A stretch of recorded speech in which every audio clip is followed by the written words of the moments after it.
My name is Isabella Mitchell, and I'm 32 years old. 2 nights ago, my father stood up at our family's most exclusive gathering, 50 relatives, crystal champagne flutes, a ballroom that cost more than most people's annual salaries, and announced to everyone that I was being cut from my grandmother's inheritance. "You never deserved it," he declared, his voice echoing off marble walls while everyone turned to stare. I simply smiled, raised my glass in a mock toast, and walked out without a word. 48 hours later, my father lost everything, $15 million and control of his empire, all because of a secret my grandmother took to her grave. Or so he thought. Before I share how one woman's foresight destroyed my family's greed, please take a moment to like and subscribe, but only if you truly enjoy this story. I'd love to know where you're watching from and what time it is there. Now let me tell you how justice was served. The Mitchell family built their fortune in commercial real estate, starting with my grandfather's first apartment building in 1962 and growing into a $500 million empire by the time I was born. Our main estate sprawled across 30 rooms in Connecticut, complete with staff quarters, a temperature-controlled garage housing my father's collection of vintage Bentleys, and a wine cellar that held bottles worth more than my teacher's salary. Yes, I said teacher's salary. Despite being the eldest Mitchell heir, I chose to teach art at a public high school in Brooklyn. My father, Robert Mitchell, never forgave me for that decision. At every family gathering, he'd gesture toward my younger sister Victoria with his Patek Philippe-adorned wrist and announce, "Now here's a Mitchell who understands legacy." Victoria, 4 years my junior, had stepped seamlessly into her role as vice president of Mitchell Holdings at 25. She wore her title like her Hermès bags, conspicuously and without subtlety. The irony wasn't lost on me that in a family obsessed with building things, I was the only one who created anything with my own hands. My students' artwork covered my small apartment walls where original Warhols might have hung. My father called it playing with finger paints. My grandmother Eleanor, however, called it something else entirely. "True wealth, Isabella," she once told me during one of our weekly teas, her fingers tracing the rim of her Waterford crystal cup, "isn't measured in square footage or stock portfolios. Your grandfather knew that. Your father—" She'd pause, choosing her words carefully. "Forgot." What I didn't know then was that grandmother Eleanor hadn't just observed the family dynamics. She'd been documenting them. And more importantly, she'd been planning. Eleanor Hayes. Mitchell wasn't just my grandmother, she was the family's quiet foundation. Before marrying my grandfather, she'd served as one of Connecticut's youngest female judges, retiring from the bench only after Victoria was born. While my father built his empire on grandfather's foundation, Eleanor built something else. A personal estate worth $20 million through careful investments and the inheritance from her own family's pharmaceutical patents. Every Sunday for 15 years, I drove to her Westport home. Not the family estate, her private residence that she'd maintained separately throughout her marriage. Victoria visited on holidays. My father managed quarterly appearances, usually with contracts requiring her signature. But I came for her stories, her wisdom, and honestly, her company. "You're the only one who sees me, not my checkbook," she said one afternoon, 6 months before she died. We were sitting in her study, surrounded by law books and framed photos from her judge days. "That's why I need to tell you something." She pulled out a document from her desk drawer, its legal seal visible. "I've made certain arrangements, protections, really. This family has a disease, Isabella, the belief that money determines worth. I won't let that disease destroy you." I assumed she meant emotional support, maybe a modest trust fund to supplement my teaching salary. I didn't ask for details because I didn't care about her money. I cared about her. "Promise me," she said, gripping my hand with surprising strength.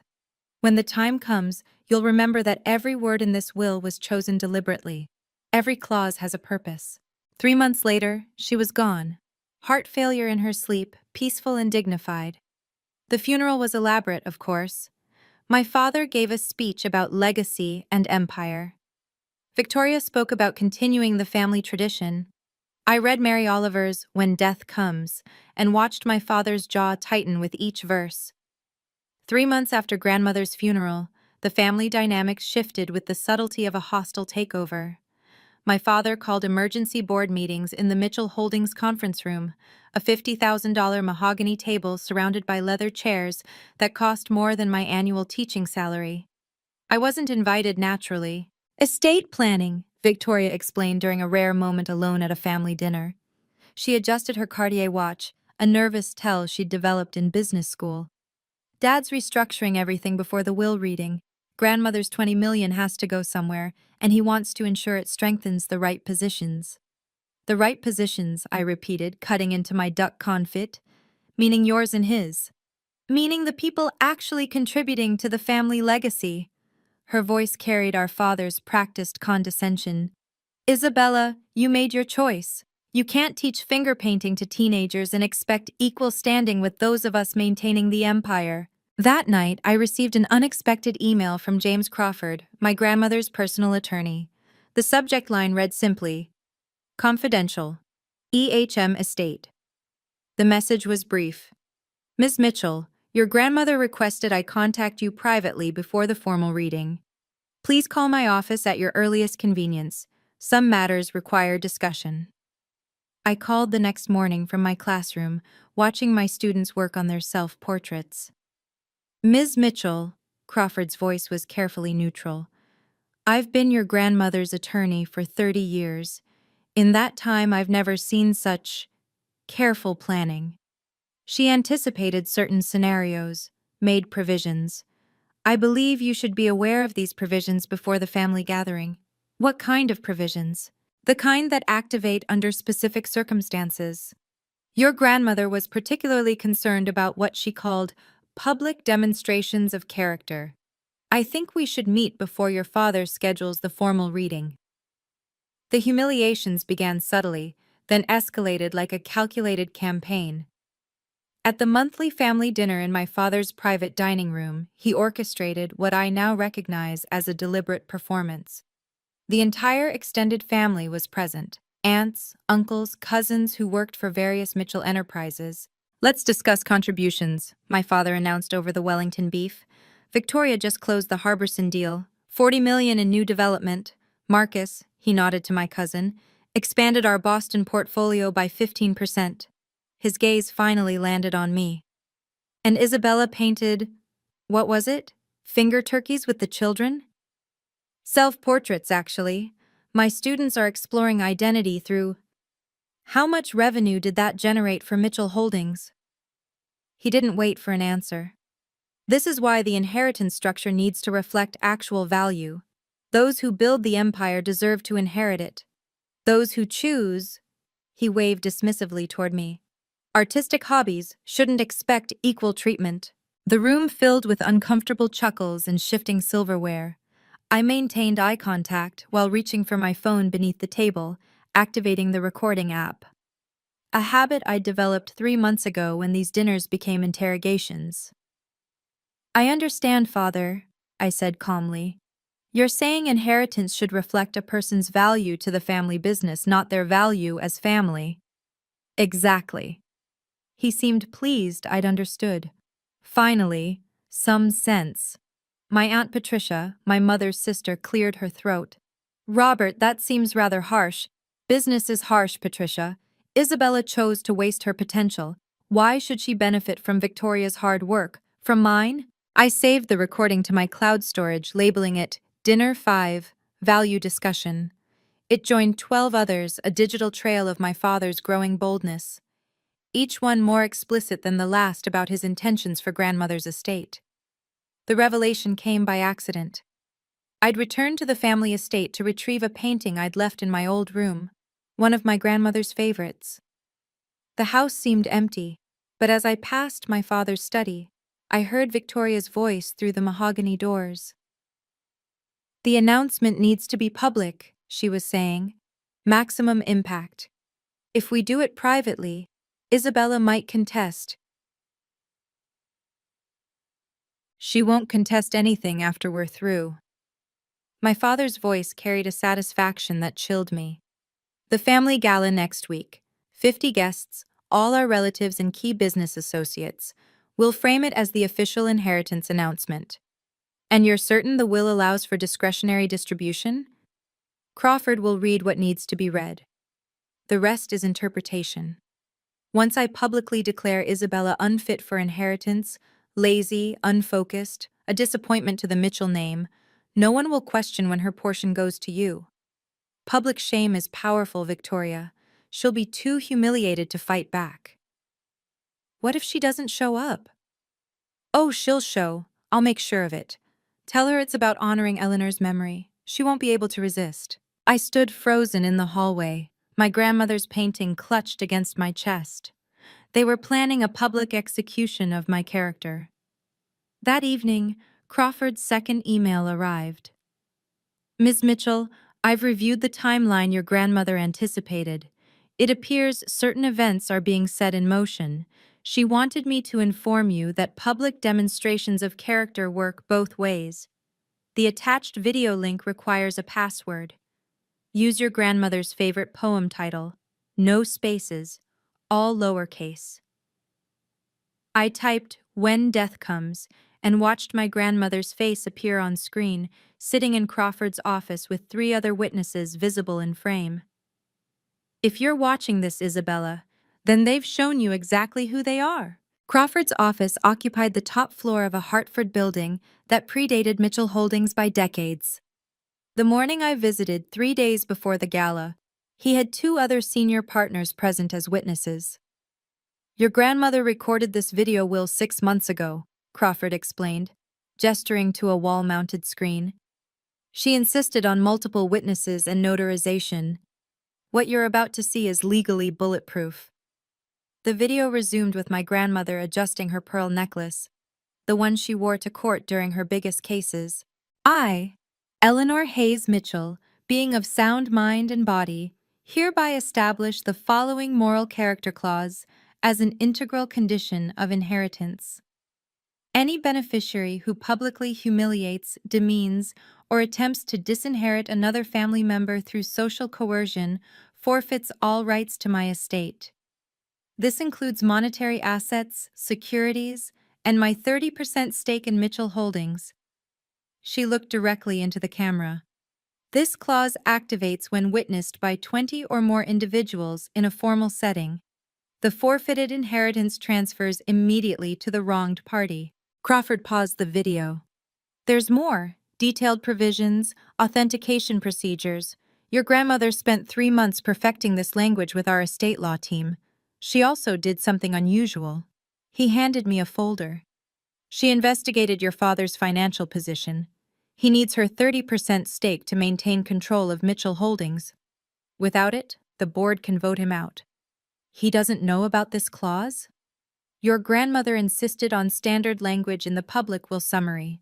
The full conditions are only revealed after activation. She called it, allowing people to show their true character. I studied the documents, understanding dawning. So if he publicly humiliates me at the gala, he loses everything. But Isabella, you need 20 witnesses and documentation. I'll be there, but you'll need to ensure it's properly recorded. Don't worry, I said quietly. They're planning quite the show. The Ritz-Carlton ballroom gleamed with calculated opulence. Crystal chandeliers cast prismatic light across 50 guests, each holding champagne flutes filled with Dom Perignon. My father had spared no expense for what he'd billed as a celebration of Eleanor Hayes Mitchell's legacy. I arrived in a simple black sheath dress, elegant but understated, nothing that screamed money. Victoria, in contrast, wore a custom Versace gown that photographers from the society pages were already capturing. She air-kissed relatives while my father worked the room in his Tom Ford tuxedo, laying groundwork for what was to come. Isabella, my Aunt Patricia embraced me warmly. I was worried you might not come. Grandmother would have wanted me here, I said, accepting a champagne flute from a passing server. The ballroom's layout was perfect for my father's purposes. A raised platform at the front with a microphone, theater-style seating for all guests, and cameras from the family's documentary filmmaker cousin who'd been hired to preserve the moment. I noted the security cameras in the corners, their red lights blinking steadily. Crawford stood near the back, briefcase in hand, appearing to be just another guest. We made brief eye contact. He tapped his phone, recording. "Ladies and gentlemen," my father's voice boomed through the speakers. He'd taken the platform, Victoria beside him. "Thank you for joining us to honor my mother's memory and discuss the future of her legacy." The room settled into expectant silence. 50 witnesses, I counted, plus security footage, plus Crawford, plus my own phone, recording from my clutch. "Before we begin," my father continued, his eyes finding me in the crowd, "there's something important that needs to be addressed. Something about family, responsibility, and who truly deserves to carry on the Mitchell name." Victoria smiled. Several relatives shifted uncomfortably. The trap was set.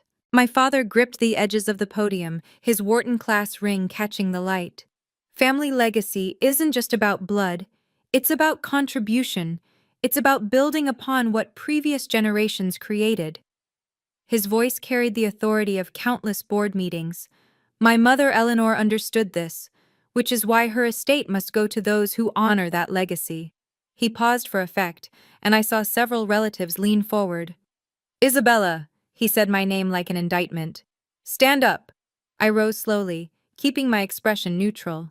The room's attention shifted to me like a spotlight. My eldest daughter chose to abandon the family business, while Victoria here, he gestured proudly, became our youngest VP.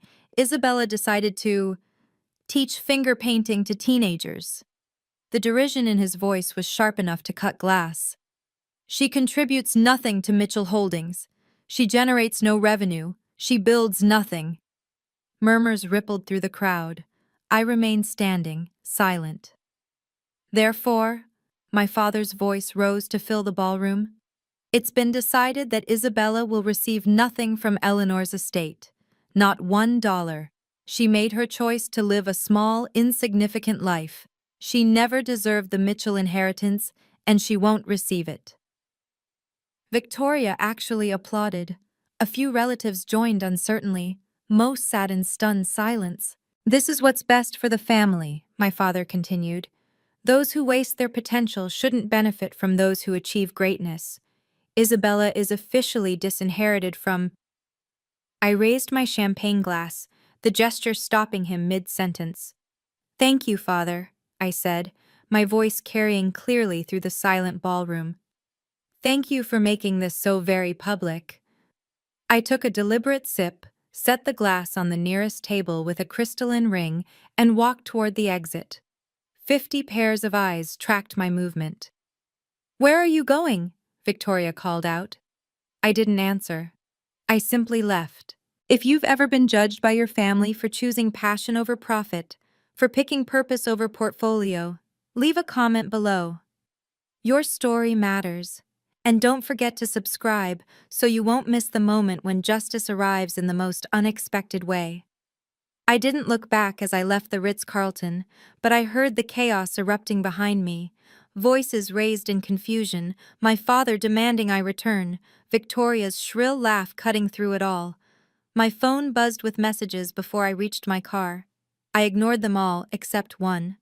"Crawford. Perfectly executed. Documentation secured. See you in 48 hours." The ballroom footage would later show what happened after my exit. My father, attempting to salvage his moment, continued his speech about family values and earning inheritance. Victoria took the microphone to thank him for his wisdom and strength.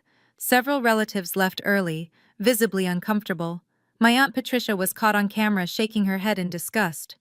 But the most important witness was the Ritz-Carlton security system, which captured everything in high definition. The gathering of 53 people, my father's complete speech, his exact words, "Isabella is officially disinherited."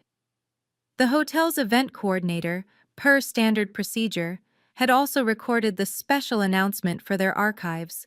That night, my phone rang incessantly. I turned it off and spent the evening painting. A portrait of my grandmother in her judge's robes, gavel in hand, a slight smile on her lips, the same smile she wore when she'd won a particularly satisfying case. 48 hours. That's what Crawford had said. 48 hours for my father to bask in his perceived victory, for Victoria to start spending money she didn't yet have, for the family to process what they'd witnessed. I'd learned patience from teaching teenagers, but I'd learned strategy from Eleanor Hayes Mitchell. The next morning, my father left a voicemail. Your tantrum changes nothing. The lawyers are updating the distribution documents. Accept reality, Isabella. Reality. He had no idea what reality was about to become. The family group chat exploded within hours. I watched the messages accumulate without responding. Victoria. Can you believe her dramatic exit? So pathetic. Cousin Marcus. This feels wrong. Aunt Eleanor wouldn't have wanted this. Uncle Richard. Robert, was this really necessary? My father. The decision is final. Isabella made her choices. Aunt Patricia. This was cruel, Robert, shameful. My father. Business isn't about feelings, Patricia. What they didn't know was that Crawford had already begun the legal machinery. Forms filed with the probate court. Notices sent to Mitchell Holdings' board of directors. A formal reading scheduled for the next morning at his firm. Victoria called me 17 times. I didn't answer. She finally sent a text. Stop being a child. You knew this was coming. At least show some dignity. Dignity. They were about to learn about dignity. That evening, as I sat in my Brooklyn apartment grading student artwork, Crawford called with an update. Your father's assistant contacted me, he said, demanding to see the full will before tomorrow's reading. I told her that wouldn't be possible. Your grandmother's instructions were explicit. The complete document is only revealed during the formal reading.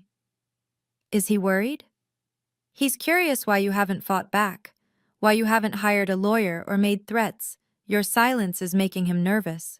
Good. Let him wonder. Let him lose sleep puzzling over my calm exit, my raised glass, my final words to him. The security footage from the Ritz-Carlton had already been duplicated and notarized.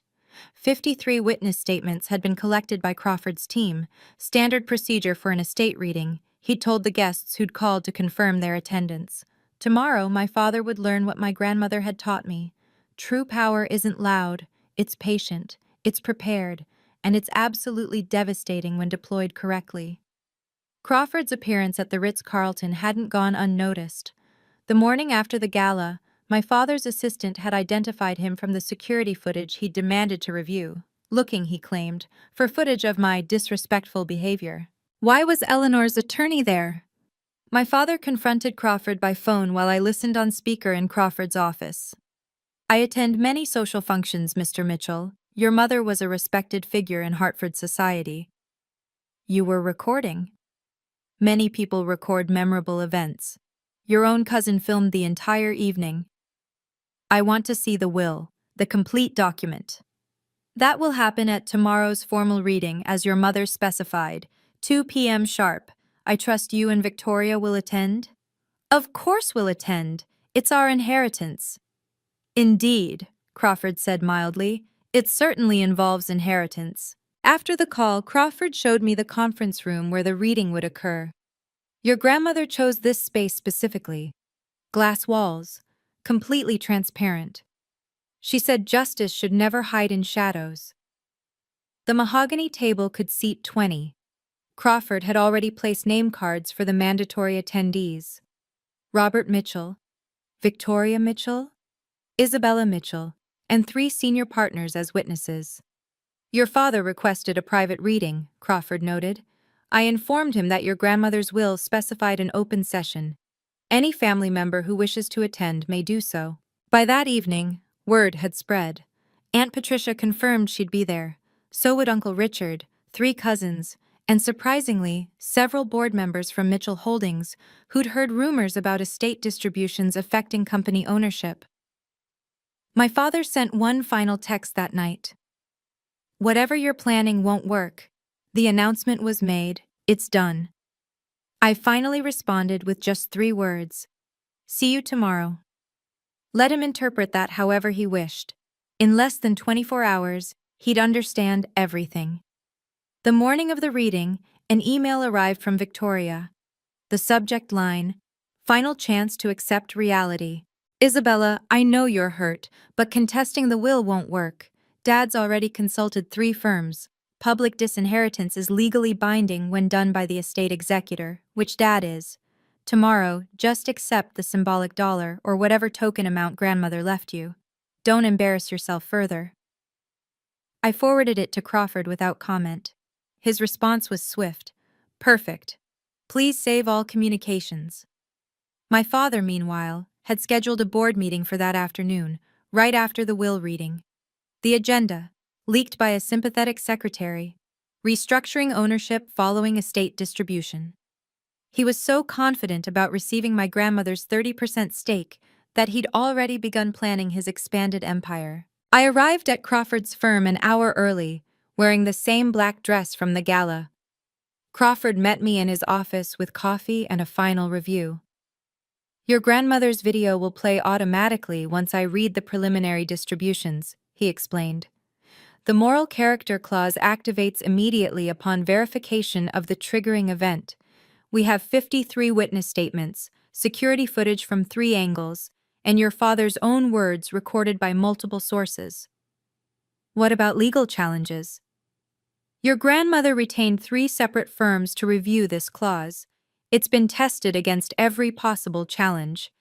The language is ironclad, publicly humiliating a family member with intent to coerce forfeiture of inheritance results in automatic disqualification. Through the glass walls, I watched my father and Victoria arrive. He wore his power suit, the same one from hostile takeover meetings. Victoria clutched a new Birkin bag, already spending her anticipated millions. They entered Crawford's office like conquering heroes, ready to claim their spoils. They had no idea they were walking into a courtroom where the verdict had already been decided.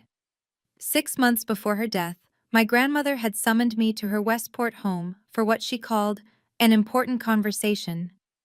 I found her in the garden, her favorite place for serious discussions, surrounded by the roses she'd cultivated for 40 years. I've been watching your father, she said without preamble. The way he treats you, the way he's teaching Victoria to treat you, it's escalating. It doesn't matter, grandmother. I don't need his approval. No, but he needs my shares. She touched a white rose, its petals perfect despite the late season. 30% of Mitchell Holdings. Without them, he loses majority control. The board could vote him out. You're not going to leave them to him? That depends entirely on his character. She turned to face me fully.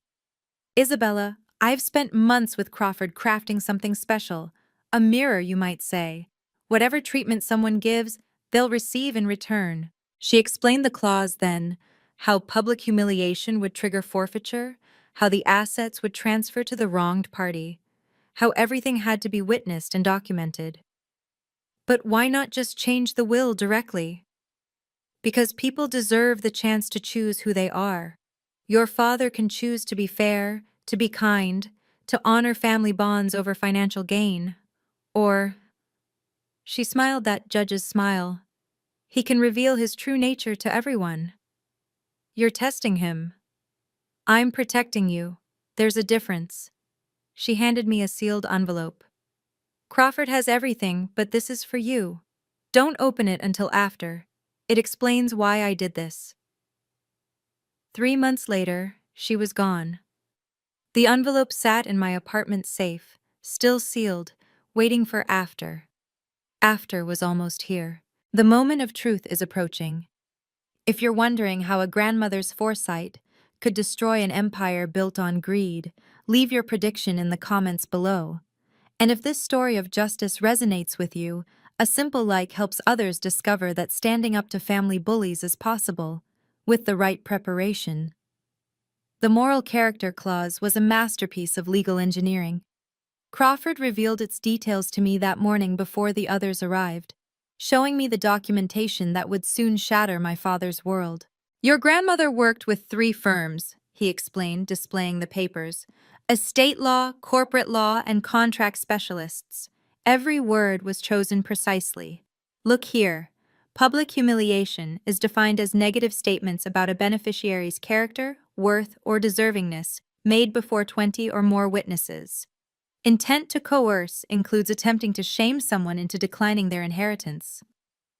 The documentation was overwhelming. 3 independent law firms' letters confirming the clause's validity. Recordings of my grandmother stating her intent with witnesses present. Notarized affidavits from the drafting attorneys. But this is the crucial part, Crawford pointed to a subsection. The clause is hidden in the standard will summary, completely legal under Connecticut law. Full disclosure only occurs after a triggering event. Your grandmother called it a character reveal provision. And the Mitchell Holdings shares? 30%, worth approximately $150 million at current valuation. But more importantly, they represent the controlling interest when combined with independent board members' votes. Your father needs them to remain CEO.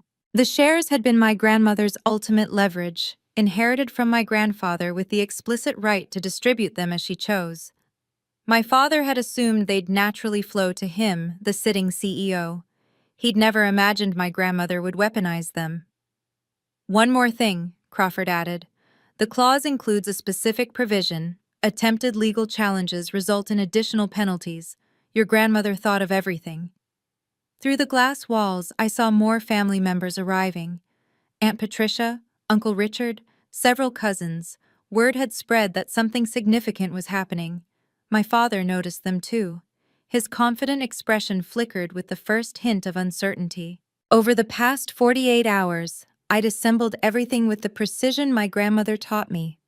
The Ritz-Carlton security footage, 3 angles, time-stamped, showing all 53 attendees.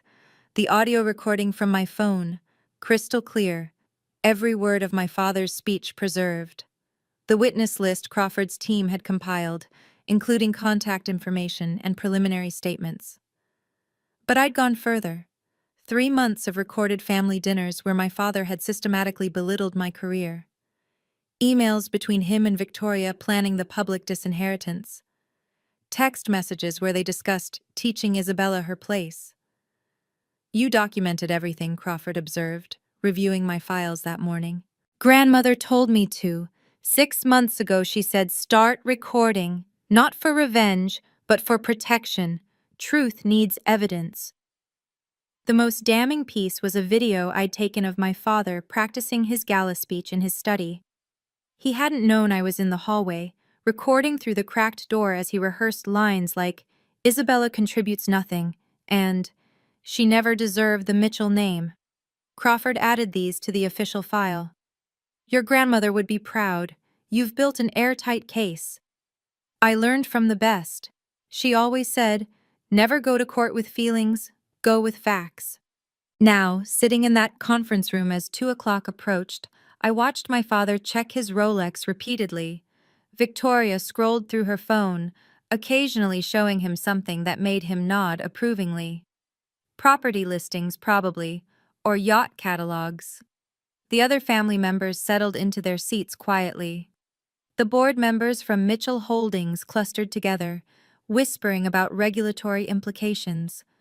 Crawford stood at the head of the table, a remote control in one hand and a leather folder in the other.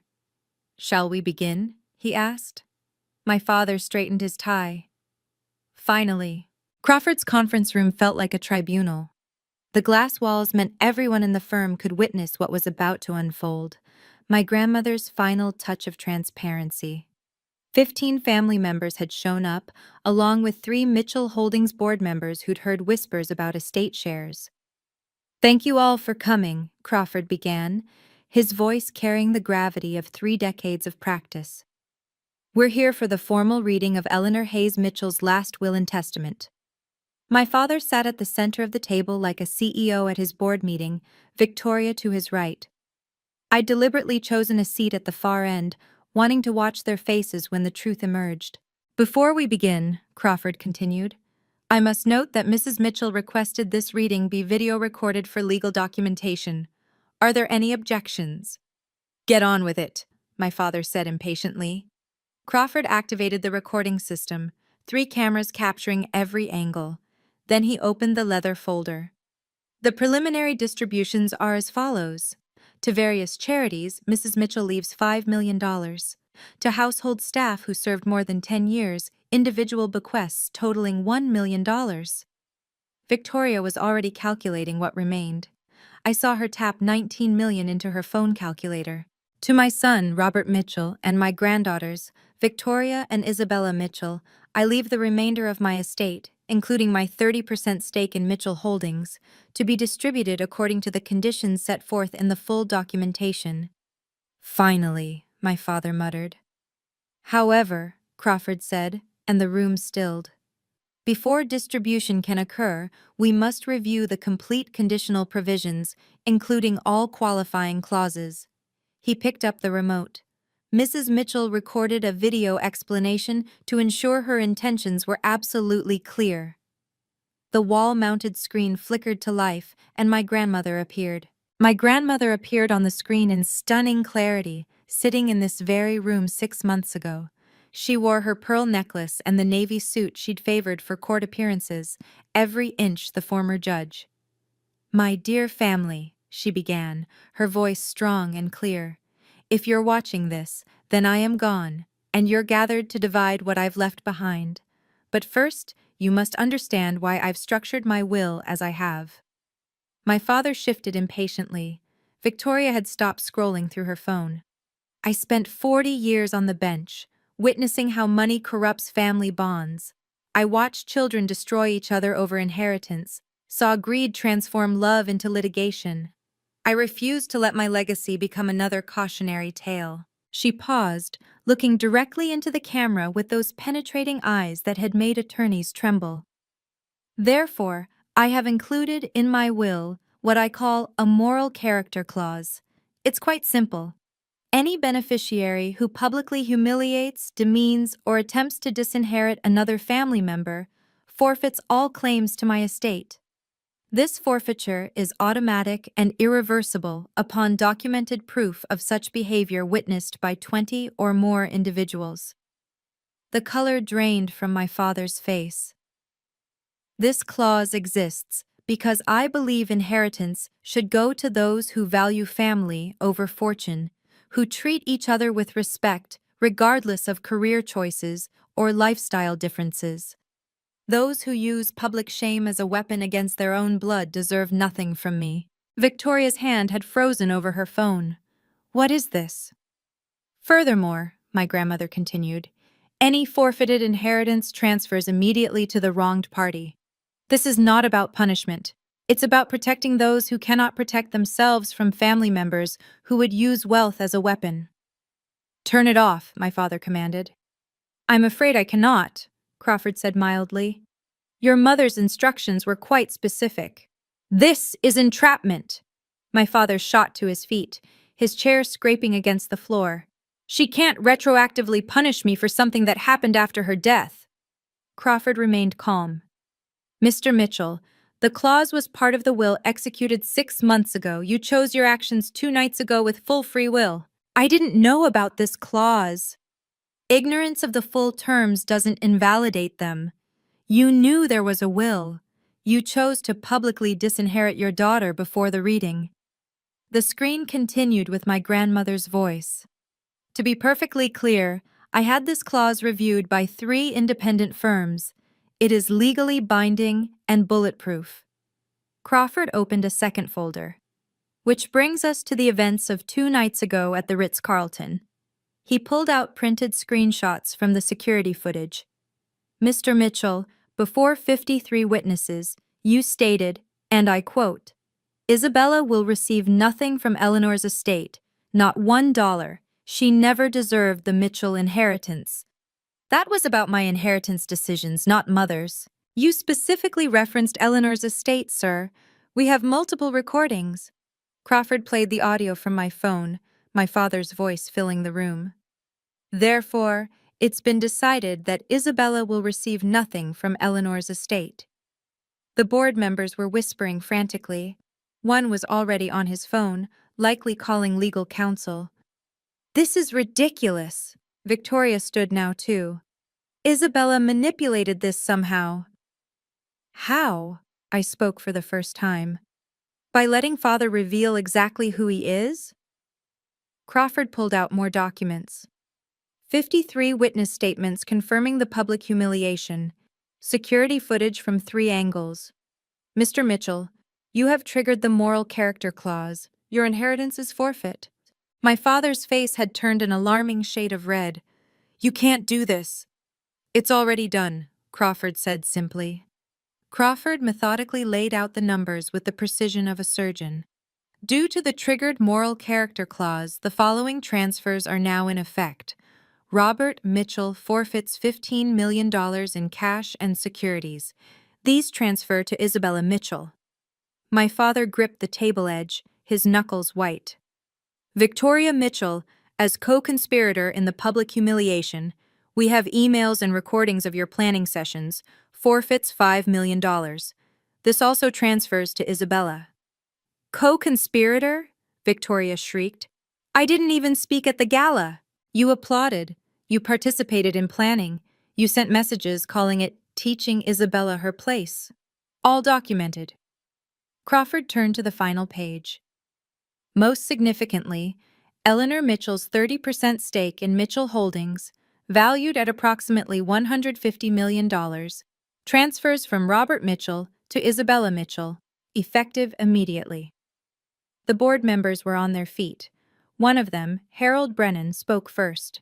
30%? Robert, you only hold 35% yourself. This means Isabella becomes the largest shareholder, Crawford confirmed. With 30% versus Mr. Mitchell's 35%. Combined with independent board votes, she has effective control. This is theft, my father roared. This is consequence, Crawford replied. Your mother anticipated that someone who would publicly humiliate family for money would do the same to business partners, employees, anyone they deemed lesser. She refused to let her shares enable that behavior. I stood slowly, meeting my father's furious gaze. You were right about one thing, Father. Inheritance should go to those who contribute value. But you forgot that teaching young artists to find their voice, to create beauty in this world, that has value too. More value than destroying your own daughter for sport. You planned this, Victoria accused. No, grandmother planned this. I just refused to beg for your approval. The conference room erupted into chaos. Victoria was screaming about lawsuits while typing frantically on her phone, likely Googling estate lawyers. My father had turned his fury on Crawford, threatening everything from disbarment to criminal charges. You conspired with her, he pointed at me. This whole thing was a setup. A setup requires deception, Crawford said calmly. You chose to publicly humiliate your daughter. No one forced those words from your mouth. Harold Brennan, the lead board member, was already making calls. Emergency board meeting. Tonight. Yes, all members. The ownership structure has changed. My father spun toward him. Harold, you can't seriously. Robert, you've lost your controlling interest. The board has concerns about your judgment. Publicly attacking your own daughter? What else are you capable of? She's not qualified to hold those shares. She's a teacher. She's the legal owner, Brennan replied. And frankly, after this display, I question your qualifications more than hers. Aunt Patricia, who'd been silent until now, stood up. You brought this on yourself, Robert. We all watched you torture Isabella for years over her career choice. Eleanor saw it too. You're taking her side? There are no sides. There's just consequence. Patricia turned to me. Your grandmother would be so proud. Crawford began gathering documents. Ms. Isabella Mitchell will need to schedule a meeting to discuss your new holdings. The share transfer will be filed with the SEC by end of business today. Victoria grabbed her father's arm. Do something. What would you like him to do? Crawford asked mildly. The will is ironclad. 3 firms verified it.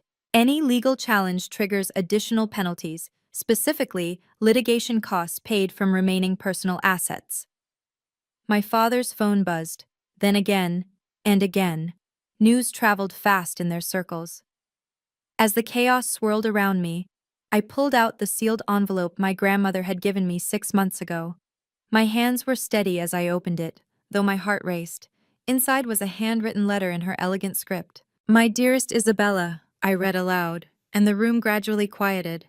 "If you're reading this, then they've shown you who they truly are, and justice has been served." Even Victoria stopped typing to listen. "I want you to know this was never about money. It was about protecting the only grandchild who loved me for myself, not my bank account. You visited me every Sunday not to secure your inheritance, but to hear my stories, share your students' artwork, and bring light into an old woman's life." My voice caught slightly, but I continued. "Your father values only what generates profit. He's forgotten that the Mitchell fortune was built by your grandfather, who started with nothing but determination and integrity. You have both those qualities, plus something more, compassion." My father sank into his chair, suddenly looking older. "I'm leaving you the power not for revenge, but for restoration. Use the shares wisely. The money? I know you'll do good with it. You always have. The foundation you've dreamed of creating for underprivileged art students?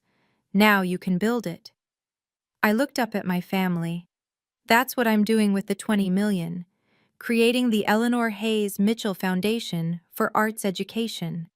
"You're giving it away?" Victoria gasped. "I'm investing it in future artists. The shares in Mitchell Holdings? I'll keep those to ensure the company maintains ethical practices." I met my father's eyes. "Something you forgot long ago. You can't run a company." "No, but I can vote for board members who can. Starting with the motion to replace you as CEO." Within 3 hours, the emergency board meeting had convened. I attended via Crawford's conference room video link, my newly transferred shares making my presence mandatory. My father sat at the headquarters, his usual seat at the head of the table now looking more like a defendant's chair. Harold Brennan called the motion. "Given recent events demonstrating severe lack of judgment and potential liability issues, I move to remove Robert Mitchell as CEO of Mitchell Holdings." "You need cause," my father protested. "Publicly attacking a major shareholder, your own daughter, at a company-associated social event attended by investors and partners? That's cause, the damage to our reputation alone." The vote was swift, with my 30% and the independent board members combined 25%. My father's 35% couldn't save him. Victoria's 10% from her own trust was useless without voting rights until she turned 30. "Effective immediately," Brennan announced. "Robert Mitchell is removed as CEO. The board will appoint an interim CEO while we search for a permanent replacement." But the dominoes kept falling. That evening, 3 major investors pulled out of Mitchell Holdings' latest development project, citing concerns about leadership stability and corporate culture. The company's stock price dropped 12% in after-hours trading. Victoria's situation unraveled just as quickly. Without my father as CEO, her VP position became untenable. The interim CEO, brought in from outside, began a full audit of executive positions. Her lack of actual qualifications, she'd been promoted based on nepotism alone, became glaringly obvious. Within a week, she was quietly transferred to a junior analyst position. The Hermes bags and Cartier watches suddenly seemed like artifacts from another life. My father tried to leverage his remaining 35% to regain power, but found himself isolated. His reputation in Hartford's business community was destroyed. I stood to leave Crawford's conference room as my father and Victoria remained seated, seemingly unable to move. The other family members had already filed out, most avoiding eye contact with them. "This isn't over," my father said, but his voice lacked its usual authority. "Yes, it is." I paused at the door. "You spent my entire life telling me I was worthless because I chose teaching over corporate profits. You made every family gathering a trial where I had to defend my existence. That's over." "We're still family," Victoria said weakly. "Family doesn't publicly humiliate each other for entertainment. Family doesn't plan someone's disgrace over champagne and laugh about it." "So you're just walking away?" My father's question held a note of something I'd never heard before: fear. I'm establishing boundaries. My door remains open if you ever learn to respect others for who they are, not what they earn, but I won't hold my breath. Crawford interjected. Ms. Mitchell, shall I proceed with the SEC filing? Immediately. I looked back one last time. You know what grandmother told me? She said the saddest thing about you, father, wasn't your greed.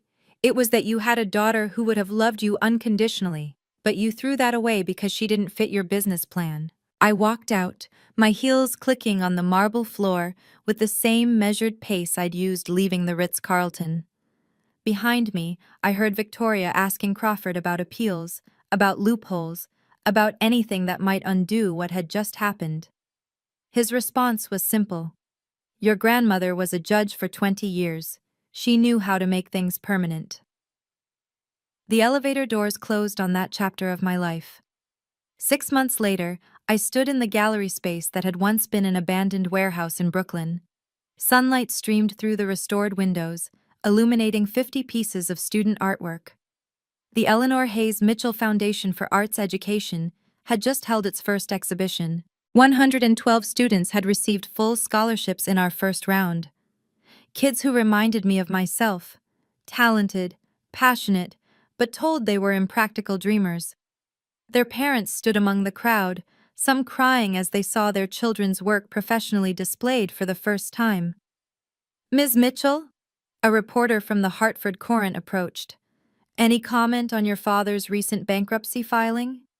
I'd heard, of course. After losing the CEO position, he'd tried to start his own firm using his remaining wealth. But his reputation preceded him. No one wanted to partner with someone who'd publicly betrayed his own daughter. His 35% of Mitchell Holdings, now worth less due to the stock decline he'd triggered, wasn't enough to sustain his lifestyle. I wish him well, I said simply. Everyone deserves a chance to rebuild. Victoria had reached out once, 3 months ago, a tentative email asking if we could talk. I'd responded that I was willing to listen when she was ready to apologize.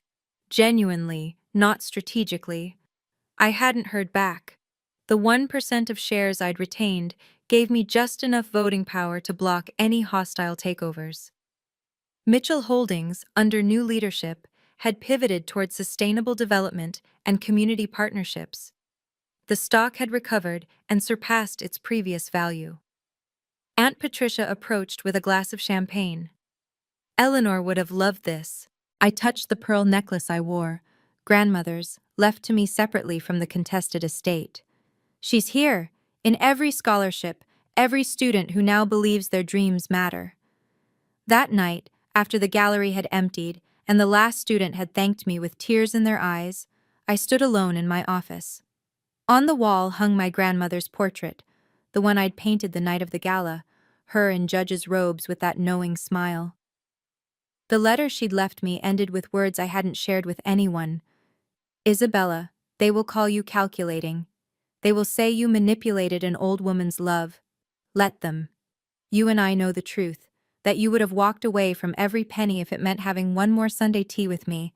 That's precisely why you deserved it all. My phone buzzed. An unknown number, but I recognized the area code, my father's neighborhood. Isabella?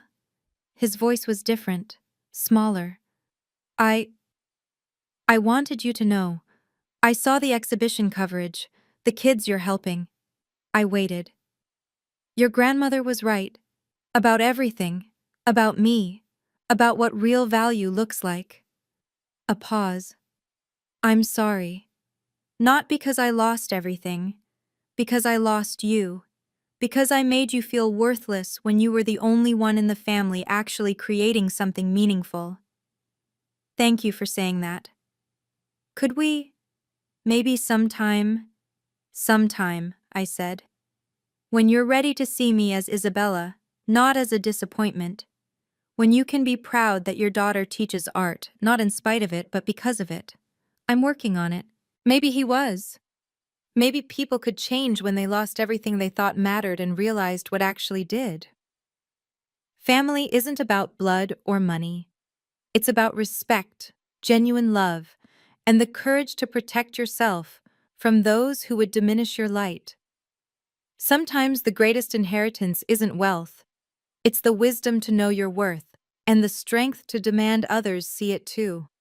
If this story resonated with you, if you've ever been told your dreams weren't practical, your choices weren't valuable, or your worth was measured in dollars instead of heart, please share your own experience in the comments below. We all have stories of finding our worth, despite those who tried to diminish it. Consider subscribing if you believe in justice served cold, boundaries maintained with dignity, and the power of patient wisdom. Share this story with someone who needs to hear that their value isn't determined by their bank account or someone else's approval. And remember, you are worthy, you always were. Sometimes it just takes the right moment and the right documentation for the world to see it too.